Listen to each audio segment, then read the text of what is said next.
Hi! August 25థ్ మా husband birthday అని చెప్పి ఆల్రెడీ ఒక షార్ట్ అయితే పోస్ట్ చేశాను. అదైతే పార్ట్ 1 ఇదైతే పార్ట్ 2 అనమాట. చూడకపోతే గనుక ఛానల్ నేమ్ కింద ఇస్తాను. ఖచ్చితంగా వాచ్ చేయండి.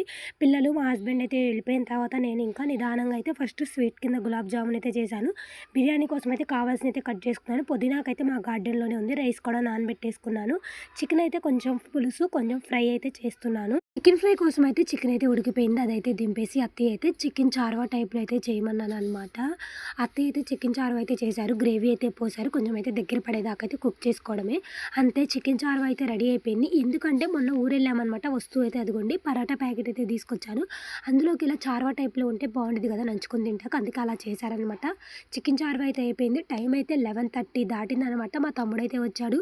నేనే మా తమ్ముడినైతే రామన్నాను. ఎందుకంటే ఈరోజు మా బావ బర్త్‌డే కదా! తన కోసం ఏమన్నా సర్ప్రైజ్ చేయడానికి నాకు మా తమ్ముడు హెల్ప్ అయితే అవసరం. ఇంక అందుకే మా తమ్ముడినైతే రామన్నాను. అమ్మ ఏమేమి పంపించిందనేది చూపిస్తాననమాట. ఫ్రూట్స్ అలాగే కర్రీ అయితే పంపించింది. ఏం కర్రీయో చూడంగానే గెస్ చేస్తే కామెంట్ చేయండి. దీనికి కంటిన్యూషన్ నెక్స్ట్ పార్ట్‌లో పెడతా. నచ్చితే లైక్,